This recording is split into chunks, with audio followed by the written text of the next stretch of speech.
Hey guys, welcome back to my channel. So today I'm going to be doing a get ready with me video, and I want to talk about a specific topic. I was undocumented. So before I get started with my story, I just want to say thank you for those who are subscribed to my channel. I know I don't have a lot of subscribers, but I'm glad for those that I do have. And make sure you like, comment, subscribe this video, and make sure you check my last video, which was a sushi mukbang. So what I'm going to be using on my face as of my foundation, disclaimer, I'm not a makeup channel. I don't do makeup. I barely do makeup. I'm a new mom and I don't have time.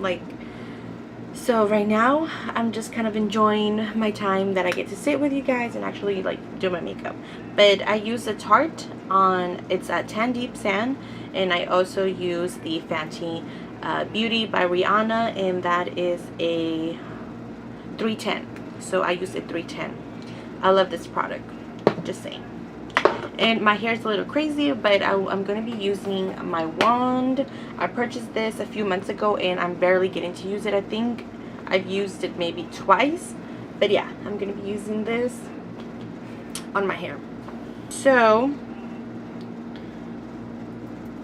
I want to talk to you guys about a topic that I really don't talk about. A few people know this about me. I feel like I grew up and it was like a secret. Those that ever been, well, to be honest, let me start from the beginning. So for the longest time, I didn't know what undocumented meant until I was in high school, that I really kind of hit me what this means for me.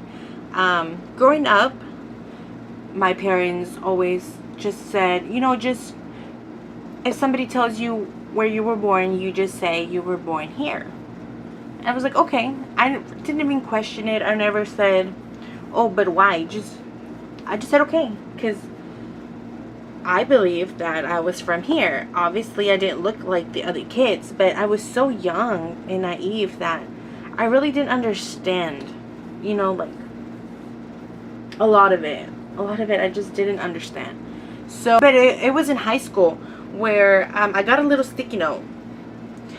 Like, I thought that I was the only one that was undocumented around my friends, because we never spoke about it. You know, we didn't say, hey, do you got papers? It wasn't something it wasn't something we said.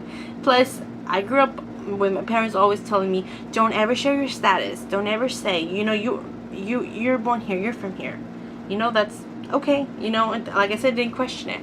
So I remember, and I was so embarrassed, and I was really upset the way that the school kind of did this. But I think it was 6th period or 5th period in high school, and I got a sticky note saying to show up to this room number. So, you know, I'm like, okay, before the next period was before the next class. So I went and I walked in and I saw all my little friends, you know, and I was like, okay, what's going on? You know, we were like, oh, what's going on? You know, we got to get out of class. We were just more excited that we got to get out of class, because the class that I had at that time, I don't know if it was math or I don't know, but I was just glad that I didn't have to be in class. So when I saw my friends, you know, I went and sat with them, and we were like, why are we here? And we didn't know why we were there. We were just kind of, oh, I don't know, I just got the sticky note. So this guy from Fiel, Houston, if you guys don't know who he is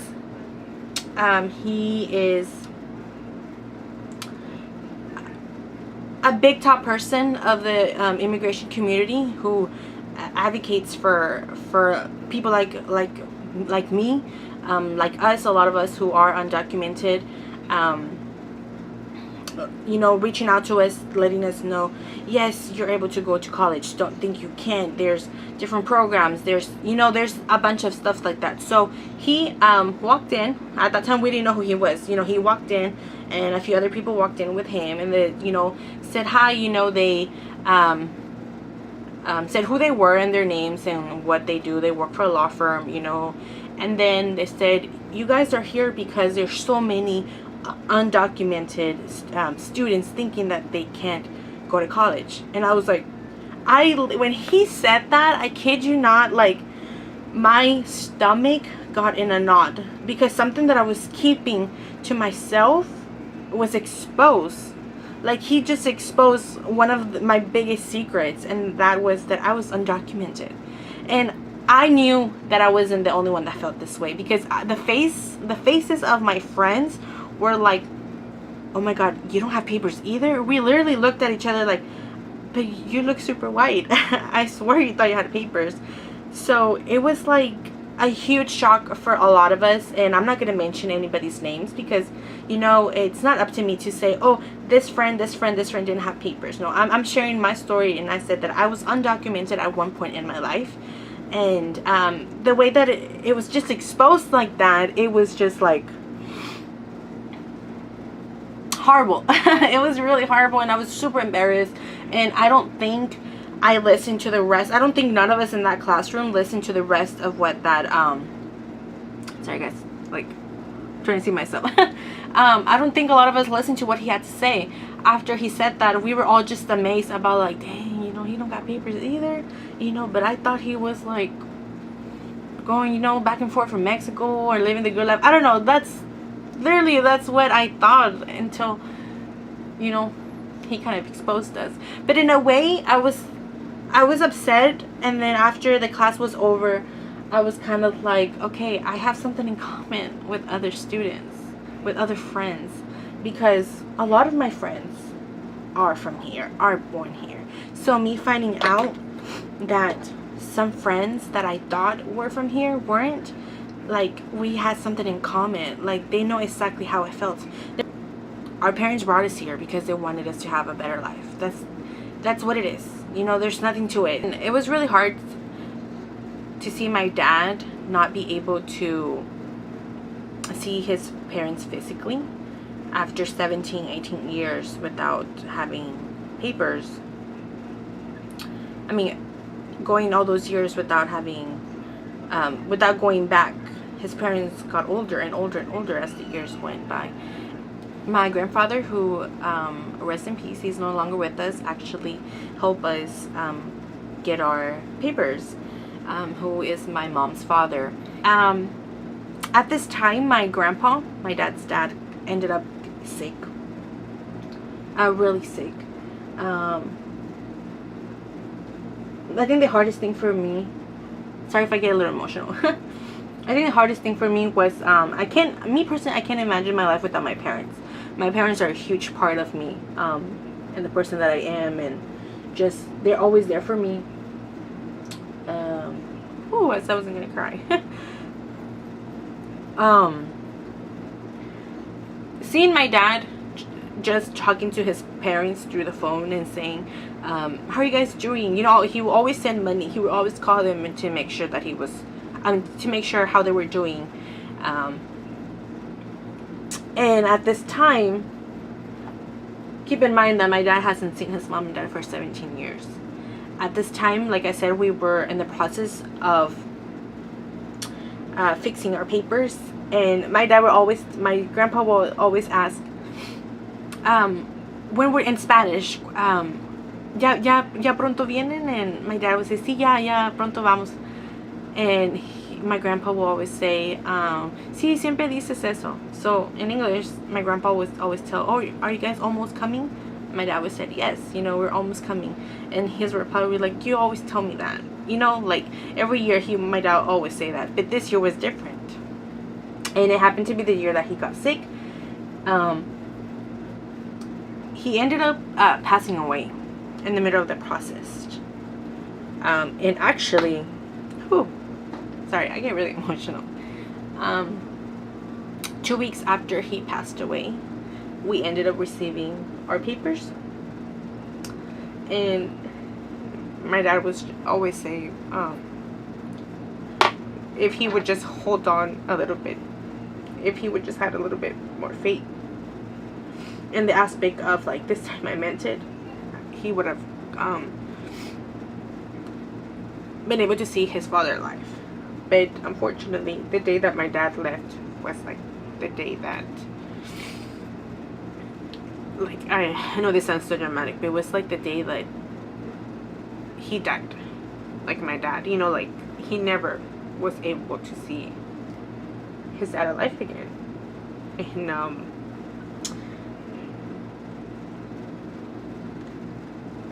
oh, it's really hard for me too now that I have a daughter, because if my kid leaves me and I didn't get to see them one more time, like, my heart, I know my dad to this day is devastated. I know he hasn't been the same person ever since that happened. You can tell there's just something missing. And we ended up going to Mexico, and I saw my grandpa in a grave. I didn't get to see him live. My dad went back and saw his dad in a grave, and that was super difficult, you know, because my dad was thinking about us, to better our lives, to become something here in the United States. And sometimes a lot of people have to make decisions like that, because the place that we are from can no longer support us, or they can't offer anything better. And what do you want? You want the best for your kids. I want the best for my daughter. So that was a selfish thing that he did. He wasn't thinking about himself. He was thinking about us, and the love of that man to do something like that for us.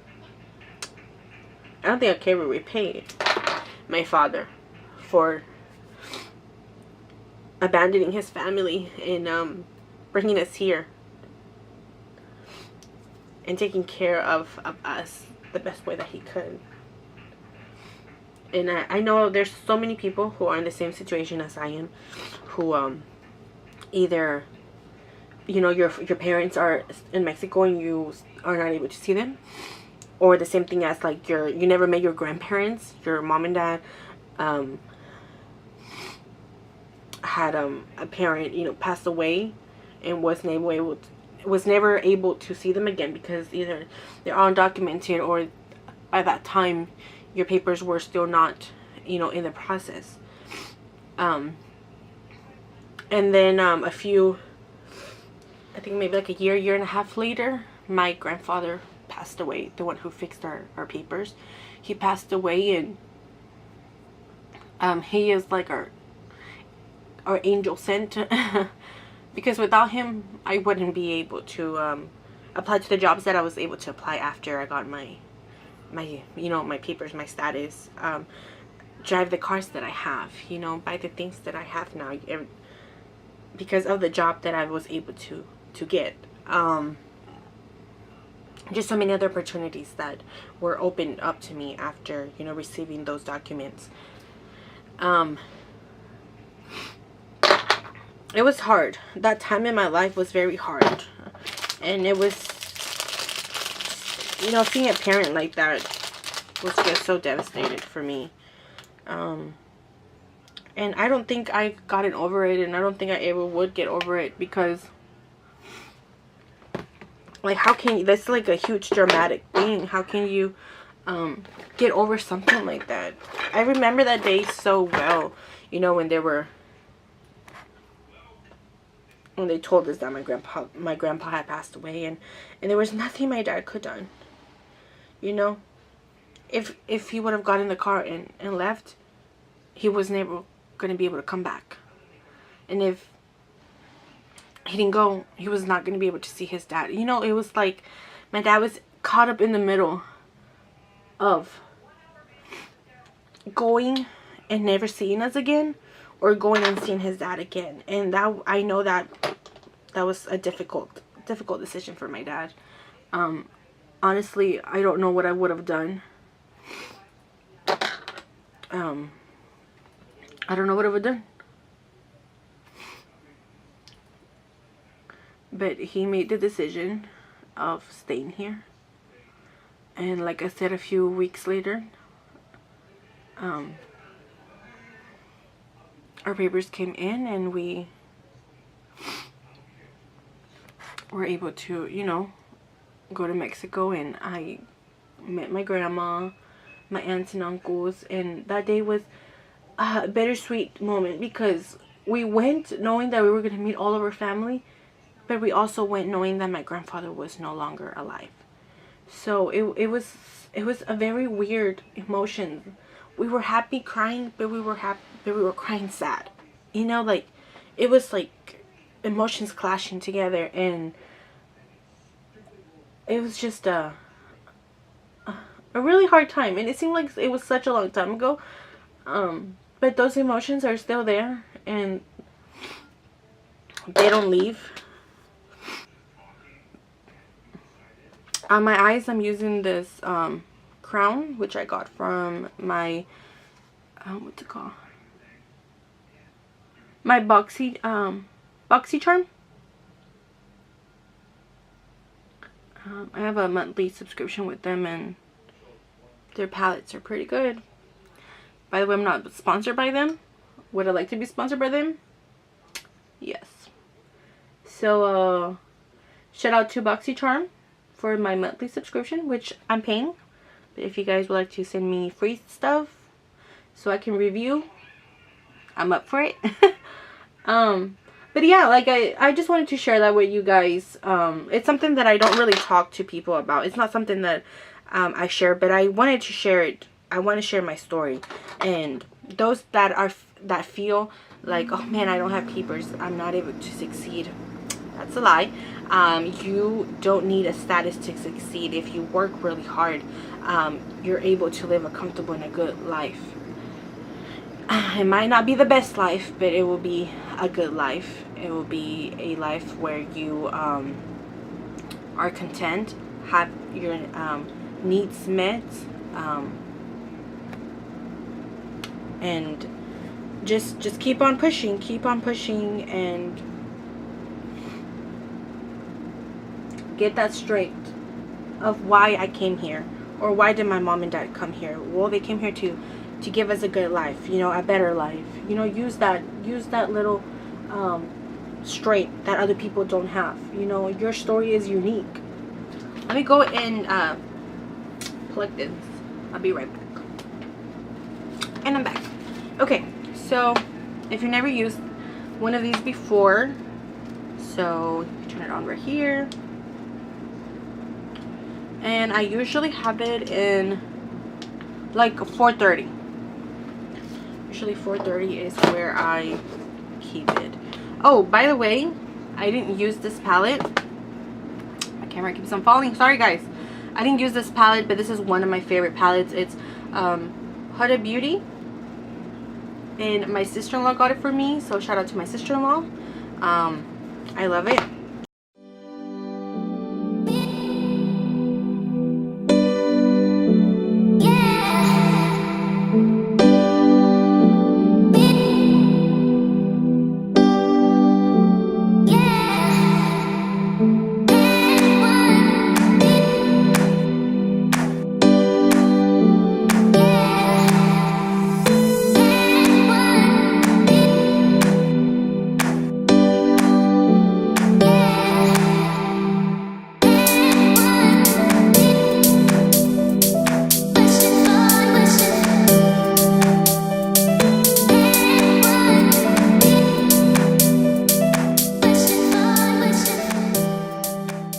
Hopefully you guys like, comment, and subscribe. Make sure you subscribe right here. Make sure you give it a big thumbs up and comment down below. Please let me know what other videos you guys would like for me to make. I'm thinking of doing makeup reviews, product reviews, Target hauls, outfit of the day, things like that. So make sure, mukbangs, definitely doing a lot of mukbangs. So hopefully you guys subscribe and turn on your notifications, because I will be posting a video with my husband. He will be doing my makeup, and we'll see how that goes. So don't miss that video. Turn your notifications on, and I'll see you next time. Thanks for watching. Thank you for subscribing, and I'll see you next time, guys. Bye.